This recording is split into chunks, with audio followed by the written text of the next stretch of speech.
it's great to be here today, and I'm going to talk to you. I've got 10 minutes to talk to you about children and nutrition, their mental health and nutrition, which is going to be very hard because last night it took me 2 hours and I didn't finish. So I'm going to do my best.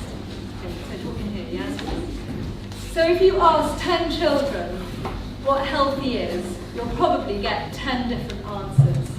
But for me, it boils down to happiness. If your child's happy, you're happy too. And I think it's really important as a family, we can get happiness there, not only when they're little, but when they're older, then you look forward to a much stronger, more robust life. And I think that from my experience as a clinician, I've been doing this for 23 years. I see masses of kids with mental health problems, behavioural problems, developmental problems, neurological problems. And underlying, there's anxiety, there's OCD, there's all these kinds of things. And we're finding that there's a big link between what they're eating and how they're behaving. And if you change their diet, very often you see a great change in the child. So what is this? What is this link? Because we all know we should be feeding ourselves a good diet.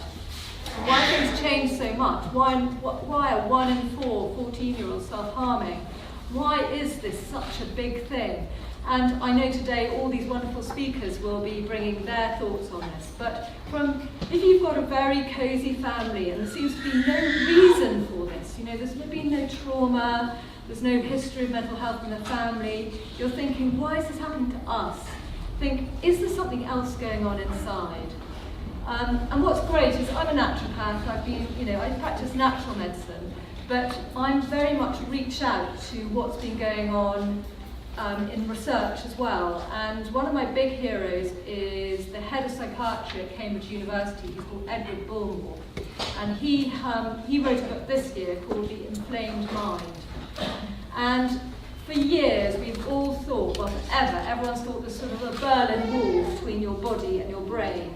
And sort of anything that goes on in your body doesn't affect your brain. But what they've discovered that in fact this is very porous and can be very porous in lots of people, and that if something's going on in your body, it can certainly affect your brain. And also that we have an immune system in our brain. So if we get an infection, like a nasty virus or a nasty bacterial infection, what do? We go to our beds, we hide, we want to be away from everybody. We're a bit low, we're a bit depressed, we don't want to talk to anyone. Now imagine if you've got that all the time, if you've got a low-grade virus, a low-grade bacteria that it's never quite been sorted out. And this is what they're thinking is happening. And so the direction of antidepressants and so forth is not the conventional approach. And in fact, they haven't developed a new antidepressant for the last 20 years because they got stuck, because they weren't working. And I'll tell you more about that in a second. But what they're finding is they're actually looking into anti-inflammatory medications now. So the things that help with rheumatoid arthritis, they're looking into for depression and anxiety and mental health. Now with our teenagers particularly, they've discovered through their research that 13 out of 14 of the antidepressants that they might prescribe to a teenager or a young child don't actually make any difference whatsoever, and that only one, which is Prozac, can help a little bit. So they don't have any tools, the doctors don't have any medical tools. So everyone here today, talking about whether it's yoga, whether it's CBT, whatever they're talking about today will all help your children. But unfortunately the medics haven't got there yet. So that's why we all have to stick together and find the things that are most important. Now from this inflammation, from these infections, what's driving this? Why is our immune system not working? Why is this inflammation coming? And if you look at all the research, you'll find that there's a huge amount of evidence to point towards that the food that we're eating is now not nourishing our brains and is actually causing this fire in our body to trigger this inflammation. And those foods, unfortunately, are our handy convenience foods that we eat every day. We've got very used to just picking up a packet and eating food out of a packet these days. So the best thing that you can do is to start cooking from scratch. And that includes your breakfast. So instead of getting your cornflakes for your kids, make some porridge or boil some eggs. So try and do really simple things like that. Try and make their packed lunches rather than just buying stuff. Do a home cooked supper. Even if it's chicken nuggets, make your own. So you can do it, that's just one simple thing that you can do. Another thing that you can do is to give them lots of fruits and veg. Now, I know kids are fussy, and that is partly why I've written my book. This all explains everything, because obviously I can't explain everything, but this is called The Good Stuff, and it's out next week, right from Amazon, and it is giving masses of guidelines on how to hide fruit and veg, how to get courgette into muffins, courgette brownies is another one, carrot waffles. You know, we've got full works in there, because I know how fussy kids are, and that's, you know, a 2-hour conversation in itself. But so fruits and vegetables are huge, because what they do is they nourish the gut, and the gut microbiome has all this bacteria in our gut that sends all the messages up to our brain through the vagus nerve and makes all our neurotransmitters. So 90% of our serotonin, the serotonin is the thing that makes us feel well and happy and positive, is made in the gut. And your fruit and your vegetables, the pulses, the seeds, the nuts, all this lovely food here, all creates that environment, as does playing in the mud, playing on the beach. All those microbes are also very important for our children. So this is why the natural lifestyle, eating healthily, eating the best quality food you can, is so important for our kids. The other key nutrient that's been a huge amount of research into is omega-3. Omega-3 is from oily fish, sardines, salmon, etc. Now, lots of kids don't eat fish, but the reason why it's so good is it's anti-inflammatory, and this inflammation that's far in our bodies that are being driven by the processed food, etc., needs a balance somehow, and the fish is what really makes a difference. Now, a lot of people have chosen a vegan or vegetarian lifestyle, and I deeply respect that. But of course, you're not really going to be getting that.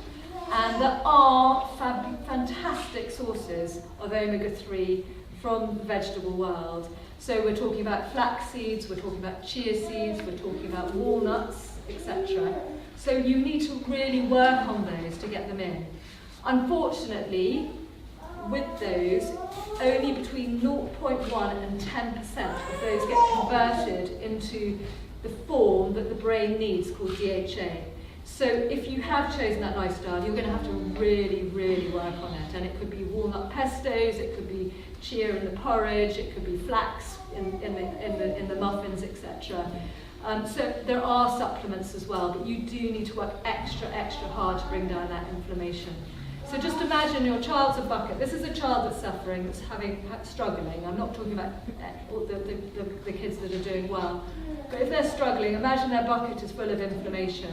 And every step across the way is going to help. So every fruit and vegetable and nourishing food, good water, good air, good exercise, all of those things will help to bring that bucket down.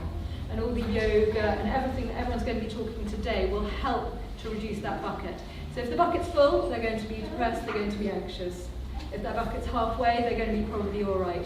But my aim with the clinic that I run, we've got practitioners dotted around the country. We all specialise in child nutrition, and what we're trying to do is to get that bucket load down. And we work and we look at underlying metabolism and see what's going on. What else was I going to talk about? I've got more time than I thought. 1 minute, okay.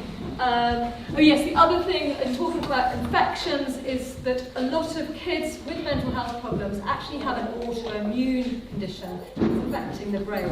And even though I can't make this claim, I'm seeing a lot of kids in my clinic with autism, ADHD, anxiety, OCD, and when you investigate further, they've got an underlying autoimmune condition, whether it's thyroid, whether they've got an infection that hasn't gone away. And I work with paediatricians and psychiatrists who specialise in things like PANDAS and PANS, which are these psychiatric conditions triggered by infections. So if anyone has had a child who's perfectly normal and then suddenly develops mental health problems almost overnight or within weeks, then come and talk with me later and I can talk you through those, because obviously I'm running out of time now, but it's just one thing. Just if your child was absolutely fine and they've suddenly developed this, then have a chat, because I can send you in the direction of very good paediatricians and psychiatrists who can really help. Thank you. Okay.